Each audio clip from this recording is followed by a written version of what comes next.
Roe v. Wade, and it was interesting because Mikey texted me. I don't know if I have the energy for it. We were just talking about it, and you were like, what do you think? And I said, if you are not fiercely on the side of the woman on this one, I don't give a fuck what you say unless you have a uterus, like, just back away. You're involved politically a little bit. You follow politics. Your husband's in the military. Why do you always come back to that? Well, it's because you have credentials on the subject a little bit, and you're a pregnant woman. Yeah.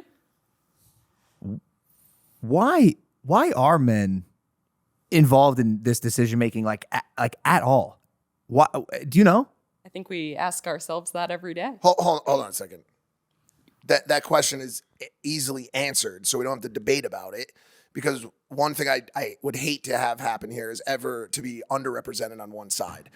You know where I stand. I stand with women's rights. I stand with the choice, especially as it pertains to I stand with the women's choice, okay? Especially the way I will say this, especially the way the laws had been set up with trimester control, so on and so forth, okay? Because I personally, where I'm at, and if this offends someone, I'm sorry, I personally believe that at some point it becomes a living, whatever.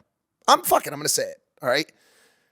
The reason why men are involved is because a subset of this group still believes in the sanctity of church and state having some sort of intimate relationship. So weird. But stop. So but weird. that is 2022. But that is where we are at. Oh my and that is God. Where we're at. And we know that a specific set of the right, this is not me speaking, obviously, believes that the Bible and that the Word of God should influence the policies of a country or state.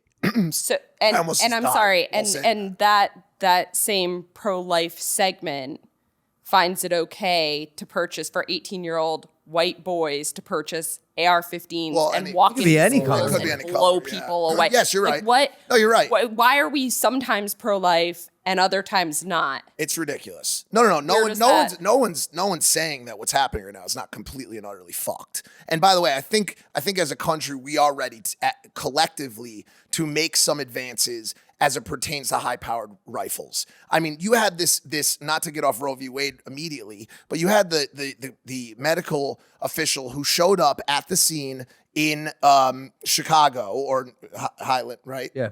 At where the last massacre, I can't even keep the fucking massacre straight anymore, and described very viscerally in a way to get people to understand what it is like to find a human after they are hit by a high-powered rifle round. I didn't want to hear that, but guess what? We need to fucking hear that. He said, I came upon bodies who didn't exist anymore. Their heads did not exist anymore. They were blown to pieces. Not a 9mm round, which would take down an intruder, and trust me, is a fucking enough. Or even whatever else is in that range.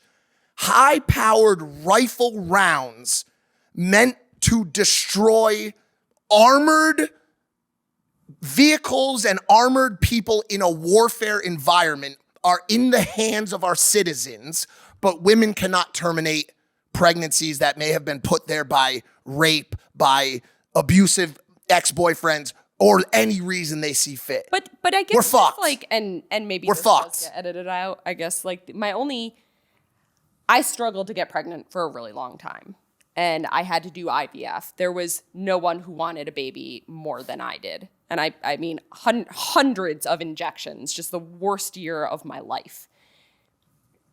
You get to an appointment where they say at 20 weeks, either your baby is going to live a good, normal life, or they're going to die a miserable death. You are going to die a miserable death. Something tragic is going to happen, medically tested and proven, right? That somebody, you or your child, is going to have a tragic life. Sorry.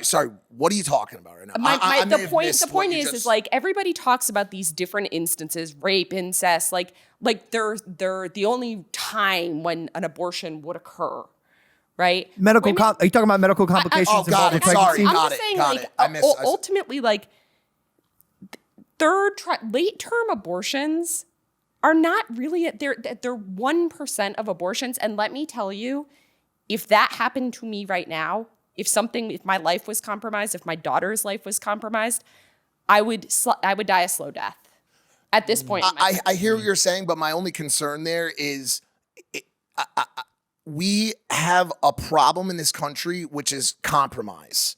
That is why we make no stride towards the success of either of these programs. No one wants to compromise. But where is the compromise? Because here? what I'm saying is what you're saying is 100% correct. What I'm trying to safeguard. Fuck me. What I'm saying, a lot of people probably are trying to safeguard against is late-term abortion not tied to a medical necessity. I think that is so far and few between. Absolutely, but do you agree that at an 8.5 month pregnancy, that there are potentially still people there who are like, yo, I'm not ready for this child? And should that be debated is my question. Like at that point, should we have term limits at all?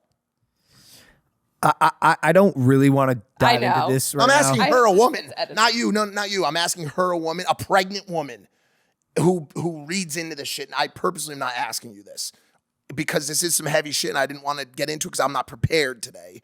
But do you think that there should be term limits on abortion? It is not my decision. Got it. Okay, perfect. I know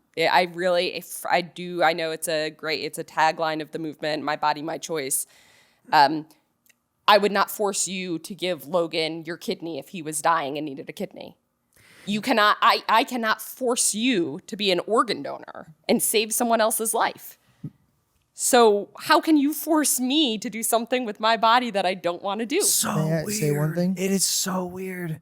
Oh my God, I can't, my head fucking explodes. I cannot comprehend how silly and archaic some of our country's values are. Yes. Oh my God, it boggles my mind. I am, as all of you know, I function highly based on logic and reason, and I'm not always super emotional, and it's led to a lot of great things, and I'm working on it in some other areas. But this makes no fucking sense. And I don't really want to dive in because we are super it's our prepared. response. Yes, and before? I want to hear from George too, and we should. But I do want to say it is our responsibility to dive in. To be honest with you, to an extent, we have a lot. As you know, we are not prepared today. Correct. And I just want to say one last thing. I hope people know by now it is my job on this podcast to provide different viewpoints. People should know where I fucking stand on this, but I am going to ask the questions and represent the side that is not represented here today because they are the reason why this is happening. So for an educational and awareness building standpoint, I'm going to represent that side, George. And then I promise. Oh, no, please. But the side that is not represented, just to be clear, is that there are the states that are making these decisions are largely lacking women representation in their elected governments. Yep. And so when you do not have women making decisions about women's bodies, that's when things that part has also boggled my mind, which has been the safety net of that side simply saying, no, we're just handing it back down to the states. It's just going to go away. Like the problem is solved by that, by the fact that the Constitution currently supports, or whatever it is that supports states making those decisions. Because as you just said, there's a lot of states right now that are ass fucking backwards. I don't again want to. Okay. And I'm going to let George speak, but just one final thing that again why my head can't wrap my head around. I'm embarrassed that we don't have leadership that is speaking up, or the people in the Supreme Court made this decision. It's fuck. We should have. Trust me, obviously I work in politics, and so it's just like it's coming back. We'll talk about later. We'll end up in the right spot. So why do we do this? George, why go, Georgie? I know where you're going to go, but I will look up at the ceiling. No, don't worry about it. And first of all, like, I want everybody to know that this is the sincere version of me. This is not the comedian version.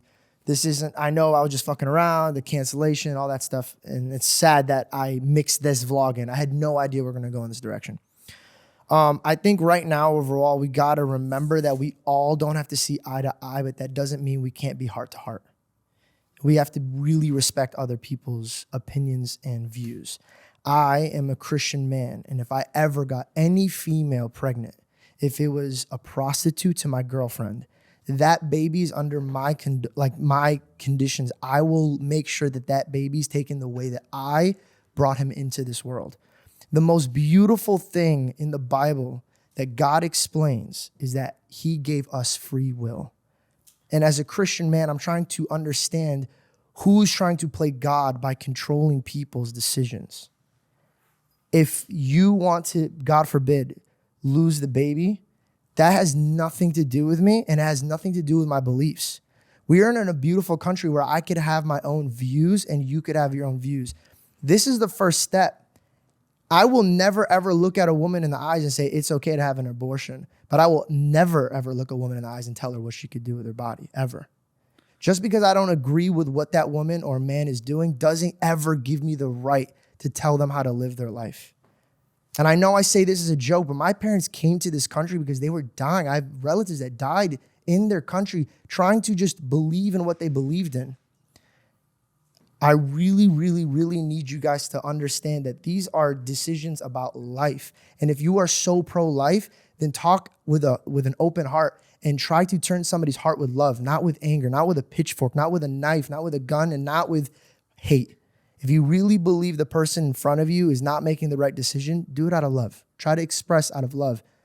And you should never, ever, ever, ever be able to remove somebody's will to live or to how they are going to act in their own life. And that is my feeling of it. And I will look at anybody and say, I don't think you should have an abortion. I don't. But that doesn't give me the right to tell you what you should do with your body. I prejudged you. Yeah, me too. Oh, that sounded great. That response, was incredible. That was surprised me. incredible.